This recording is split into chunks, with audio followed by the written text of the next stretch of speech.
August 12, 1940. RAF Boscombe Down, Wiltshire, England. A lone aircraft sits on the runway, painted entirely black, its surface covered in what looks like cheap theater curtain fabric. The test pilot stares at it, then at the man standing beside it. A 32-year-old engineer with oil-stained hands and dark circles under his eyes. "You're insane," the pilot says. "This thing will fall apart at 10,000 feet. The engineer, Geoffrey Pike. No doctorate, no prestigious university credentials, just a correspondence course in aeronautical theory and 5 years working in a furniture factory. Doesn't flinch. "It won't need to reach 10,000 feet, he replies, "because they won't see it coming." What Pike had done seemed impossible. He'd taken a written-off Bristol Blenheim, a bomber so slow and vulnerable that RAF crews called it a flying coffin, and transformed it into something the world had never seen. A stealth aircraft. One that would fly 43 missions deep into Nazi Germany without being detected once. A plane that would sabotage Luftwaffe operations, destroy strategic targets, and drive German radar operators to the brink of madness as they watch their equipment malfunction night after night. This is the story they don't teach in history class. The story of how a rejected engineer, dismissed from every major aircraft manufacturer in Britain, built the world's first operational stealth bomber from scrap parts and canvas in a forgotten corner of an RAF maintenance depot. Stay until the end, because what happened to this aircraft and its creator shocked the entire military establishment. And the truth was buried for 70 years. July 1940, Britain was dying, not from the bombs, though those fell every night, turning London into an inferno of shattered glass and burning timber. Not from the U-boats, though they strangled supply lines, leaving grocery shelves empty and fuel reserves dangerously low. But because of radar. The Germans had cracked the code of Britain's coastal defense system. Luftwaffe bombers flew with impunity, their formations tracked but unstoppable. RAF fighters scrambled too late, arrived with too little fuel, watched helplessly as German bombers completed their runs and vanished back across the channel. The chain-home radar stations, Britain's technological marvel, had become predictable. The Germans knew exactly where the blind spots were, exactly how long it took fighters to intercept, exactly how to time their attacks. And Britain had no answer. Every night, Heinkel He-11s and Dornier Do-17s hammered industrial cities. Coventry, Birmingham, Liverpool. The casualties mounted in grim arithmetic. 43,000 civilian deaths by October. The factories that built Spitfires and Hurricanes worked under constant bombardment. Production rates fell 22% in August alone. Fighter Command was bleeding pilots faster than training schools could replace them. The RAF tried everything. Night fighters with primitive AI radar. They couldn't track fast enough. Anti-aircraft batteries. They fired blind into darkness, hitting nothing. Barrage balloons. The Germans simply flew around them. Bomber Command launched retaliatory raids on German cities, but their losses were catastrophic. 37% of aircraft failed to return from missions over the Ruhr. Every strategy failed. Every innovation was countered. Every desperate gambit fell apart against German preparedness. The problem seemed unsolvable. British bombers couldn't penetrate German airspace without devastating losses. The Luftwaffe owned the night sky over England. The war was being lost one burned city at a time. Except one person refused to accept that. Geoffrey Pike was not an engineer. Not officially. He had no degree from Cambridge or Imperial College. He'd never worked for Vickers or Hawker or any of the prestigious firms that designed Britain's aircraft. Before the war, he'd been a pattern maker at a furniture workshop in High Wycombe, crafting wooden molds for chair backs and table legs. His entire formal education in aeronautics consisted of a correspondence course he'd completed in 1936, studying by candlelight after 12-hour shifts, filling notebooks with equations and sketches that no one ever saw. He'd applied to 17 aircraft manufacturers between 1937 and 1939. 17 rejection letters cited the same reason: insufficient credentials.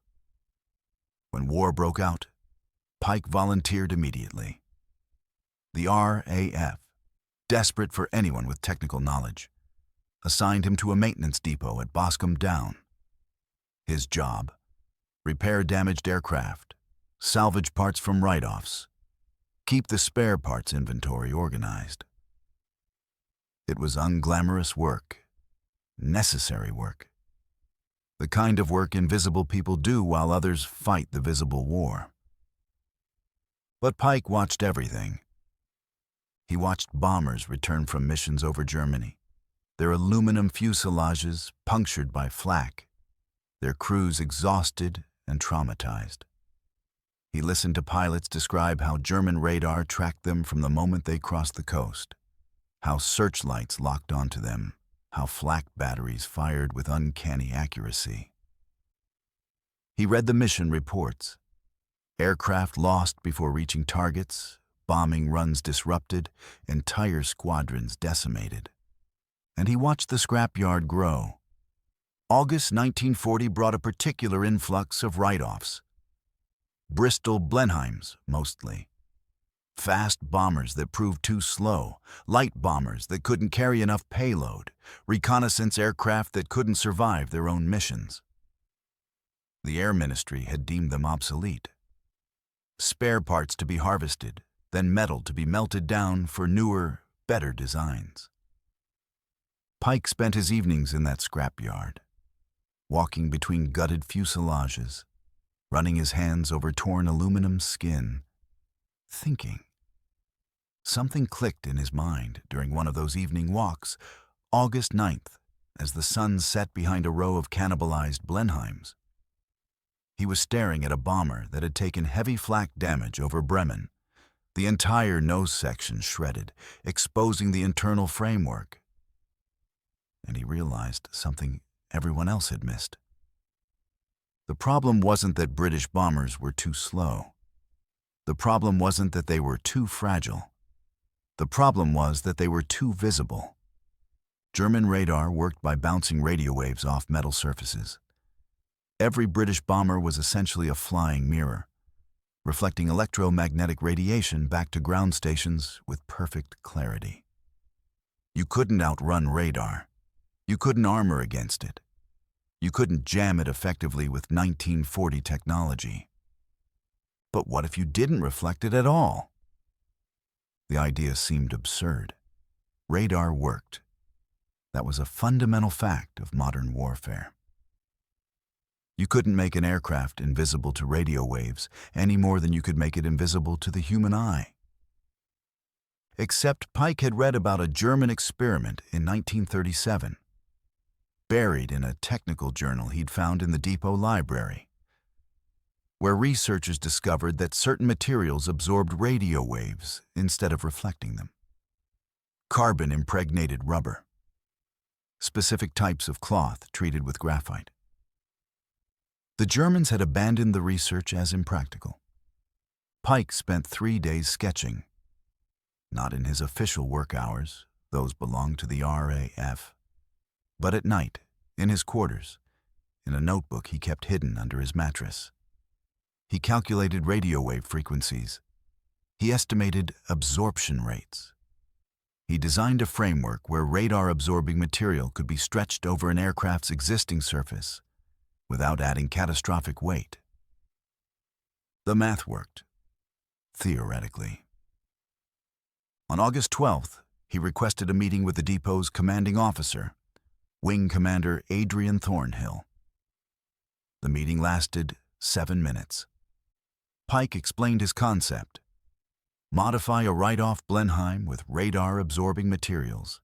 Test it against RAF radar installations. Prove that stealth was possible. Thornhill's response was immediate. You're mad. But Pike had prepared for this. He brought documentation, calculations, the German research paper. A budget estimate showing the modification would cost less than £200, the equivalent of 3 replacement aircraft propellers. Thornhill was a practical man. He'd seen too many young men die in aircraft that everyone knew were inadequate. If there was even a 1% chance this worked, the cost was negligible. You have 6 weeks, Thornhill said. And if this is a waste of time, you're going back to inventory management permanently. Pike selected a Blenheim that had crash-landed in a field near Southampton, structurally intact, but with damaged landing gear and a cracked engine mount. He recruited 2 other ground crew engineers, Thomas Weber, a welder with steady hands, and Mary Sutton, a fabric worker from the parachute repair section who understood how to treat textiles with chemical compounds. The work began in a maintenance hangar at the edge of the airfield. After hours, without official paperwork, just 3 people and a pile of scrap materials. The first challenge was finding radar-absorbing material that could survive flight conditions. Pike experimented with everything. Rubber sheets impregnated with carbon black. They were too heavy, adding 840 pounds to the aircraft's weight. Graphite-painted canvas. It absorbed radio waves, but disintegrated at speeds above 120 miles per hour. Cotton fabric soaked in a ferret solution. Promising. But the solution took 72 hours to dry, and they didn't have that kind of time. The breakthrough came from an unexpected source.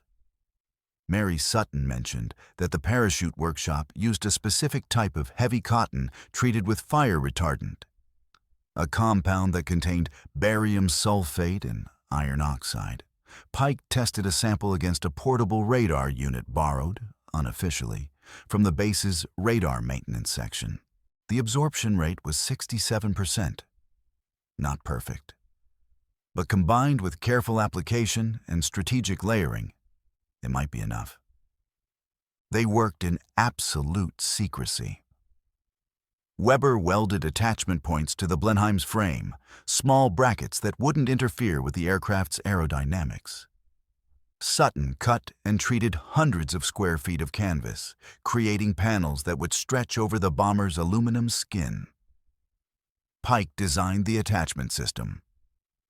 The fabric had to be taut enough to maintain airflow, but flexible enough to withstand vibration and temperature changes. The other ground crew thought they were repairing the Blenheim for parts harvest. No one questioned why they spent every evening in that hangar. No one looked closely at what they were actually doing. By September 3rd, the aircraft was transformed. Every surface was covered in treated black canvas. The entire fuselage, wings, tail assembly, even the engine cowlings had custom-fitted covers with ventilation holes positioned to minimize radar reflection. The cockpit canopy was coated with a thin film of iron oxide that reduced its reflective signature by 40%. The total additional weight, 290 pounds. Acceptable. Pike stood back and looked at what they'd created. It looked ridiculous. A bomber wrapped in black fabric like a gift package. The test pilot, Flight Lieutenant James Reeves, walked around it 3 times, shaking his head. This is either brilliant or suicidal, Reeves said, possibly both. September 5th. Dawn. The test flight. Wing Commander Thornhill arranged for RAF radar stations at Ventnor and Poling to track the flight. Standard protocol. The aircraft would fly a predetermined route, the radar operators would log its position, and afterward they'd compare the radar tracks to the actual flight path. Reeves took off at 0600 hours. The Blenheim climbed sluggishly. The added weight affected performance, but it flew. That was something. Pike stood in the control tower with Thornhill, monitoring radio communications.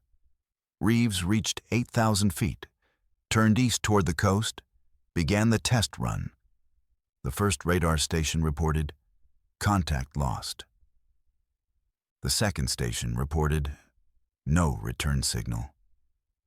A third station farther north, "Negative contact." Thornhill grabbed the radio. "All stations, confirm your equipment is functioning." "Equipment operational," came the replies. "No malfunction, just no target." The bomber was invisible. Reeves completed the entire 47-minute test flight. The radar stations tracked him intermittently. Brief flickers when the aircraft banked at certain angles, moments when the fabric panels shifted slightly.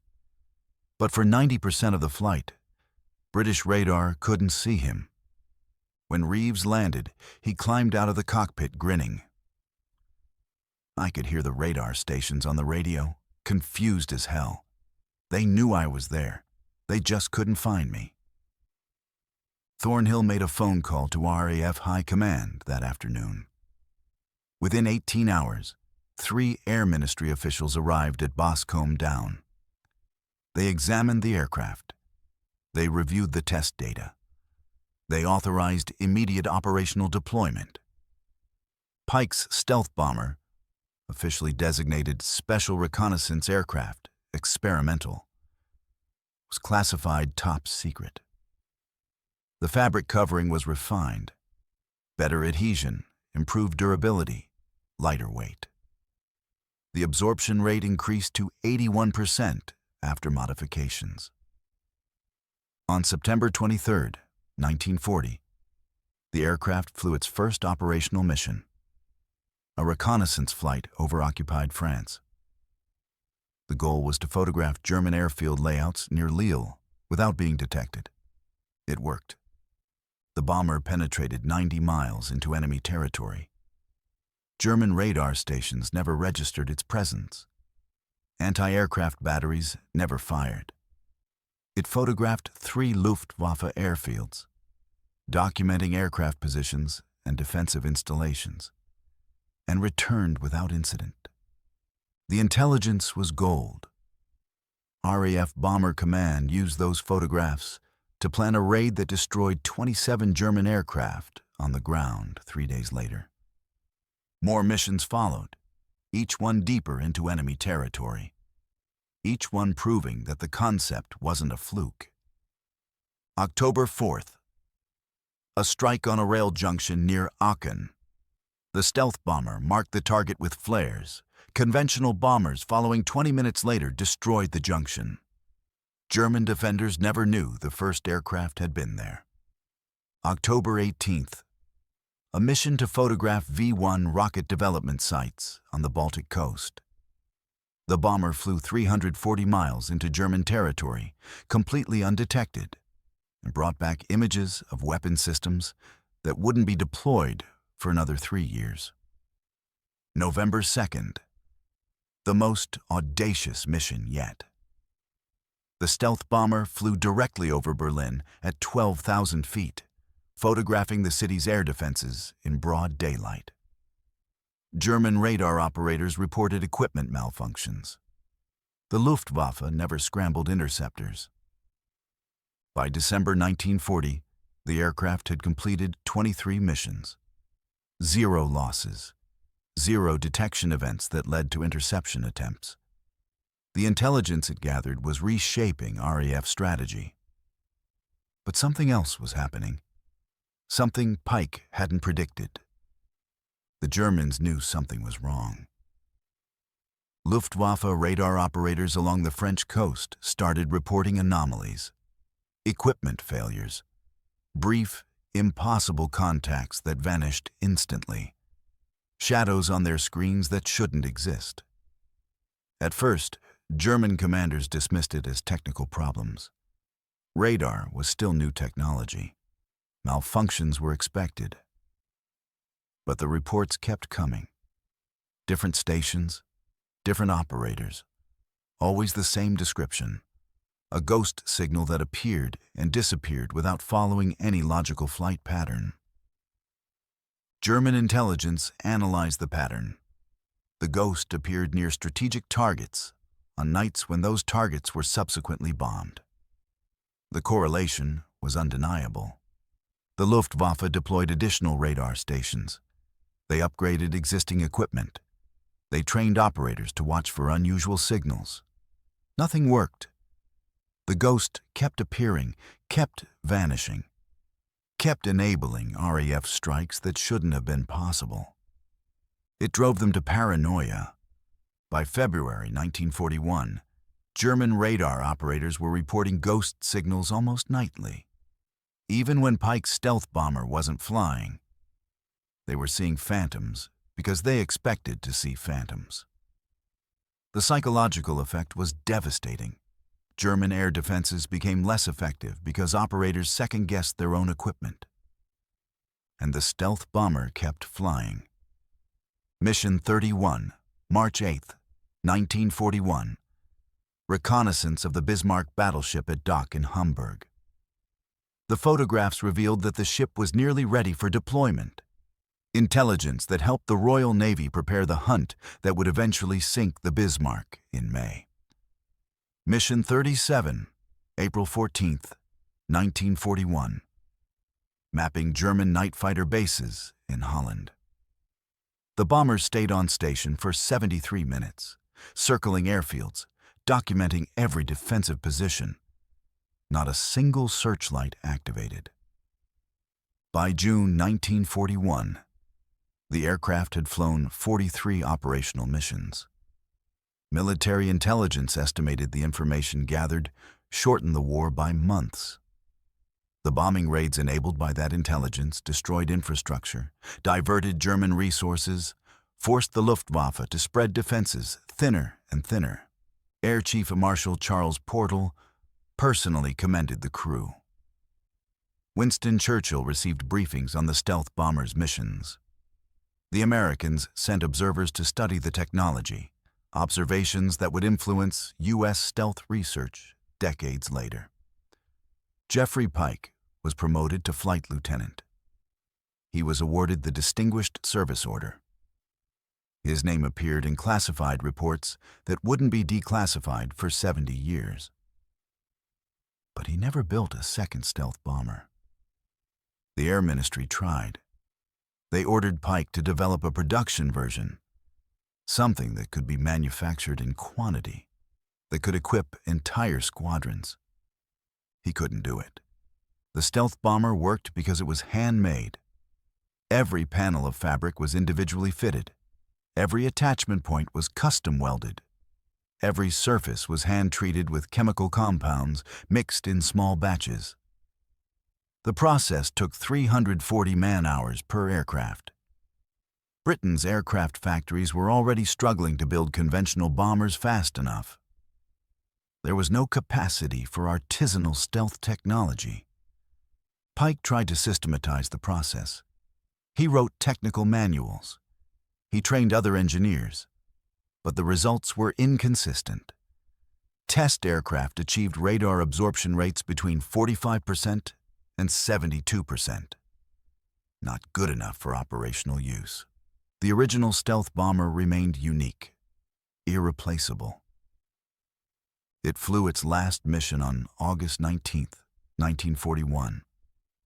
Reconnaissance of German positions in preparation for the Dieppe raid. Routine flight. Textbook execution. It landed safely at Boscombe Down at 04:27 hours. 3 days later, the Air Ministry issued orders to ground the aircraft permanently. The reason? The fabric covering was deteriorating. 9 months of operational stress, temperature extremes, and chemical degradation had reduced its effectiveness. The absorption rate had dropped to 58%. Still invisible to casual radar sweeps, but not invisible enough to guarantee survival against concentrated German air defenses. Pike recommended complete replacement of the fabric covering. The Air Ministry calculated the cost: 400 man-hours, specialized materials that were increasingly scarce, 3 weeks of work that would divert resources from conventional aircraft maintenance. The order came down: decommission the aircraft, preserve it for post-war study, focus resources on winning the war with proven technology. Pike was reassigned. Promoted, actually. Squadron leader, posted to RAF Hendon to work on aircraft development programs.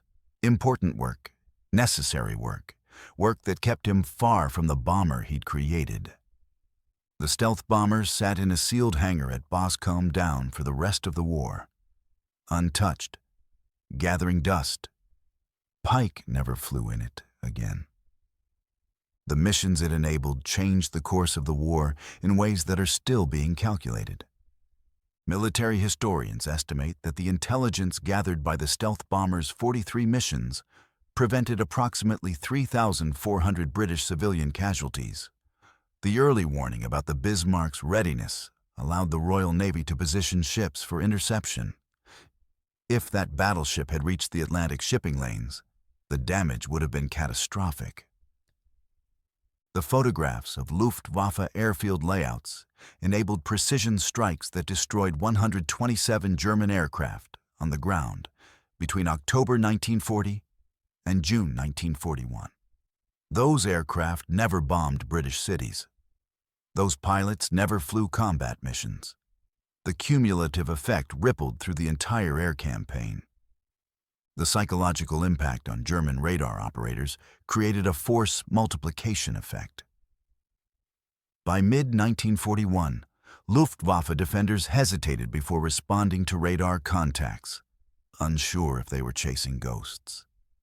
That hesitation cost them minutes. Minutes that allowed real RAF bombers to penetrate deeper, strike harder, escape faster. Dwight Eisenhower, after reviewing classified British intelligence reports in 1944, wrote in his personal diary, "The stealth reconnaissance program may be the single most cost-effective innovation of the air war. One aircraft, 200 pounds in modifications, intelligence worth divisions." The Americans began their own stealth research in 1943, directly inspired by Pike's work. That research would eventually produce the U-2, the SR-71, the F-117. But none of those aircraft flew operational combat missions as early as 1940. None of them were built by a furniture factory worker with oil-stained hands and a correspondence course certificate. Kokit. After the war, a journalist found Geoffrey Pike in 1957. He was 49 years old, working as a quality control inspector at an aerospace manufacturing plant in Bristol. Comfortable job, decent pension building, unremarkable life. The journalist asked about the stealth bomber. Pike deflected. "I wasn't special," he said. "I was just a bloke who paid attention. The materials existed. The principles existed. Someone was going to figure it out eventually. I just happened to be the one who had the time to think about it. But what about the impact? The missions? The lives saved?" Pike looked uncomfortable. Wars are won by thousands of people doing thousands of small things right. I did one small thing. Other people did the actual fighting. Did he ever regret that the technology wasn't adopted more widely? No. Immediate answer. What made it work was that it was unique. One aircraft, carefully maintained, flown by pilots who understood its limitations. If we'd tried to mass produce it, we would have built inferior copies and gotten crews killed. Sometimes, the right answer is to do one thing perfectly instead of doing many things adequately. The interview was published in a small aeronautics journal. 18 people probably read it. Geoffrey Pike died in 1973, age 65, from a heart attack. His obituary in the Bristol Evening Post was 4 sentences long. It mentioned his war service in general terms, worked on aircraft development for the RAF, and noted that he was survived by his wife and 2 daughters. No mention of stealth technology, no mention of 43 missions, no mention of the intelligence that shortened the war. The stealth bomber itself sat in storage for decades. After the war, it was moved to RAF Museum storage facility in Cardington. The fabric covering deteriorated beyond recovery by the 1960s. Preservation attempts failed. The chemical compounds that made the fabric radar absorbent also made it impossible to stabilize. By 1978, only the aluminum airframe remained.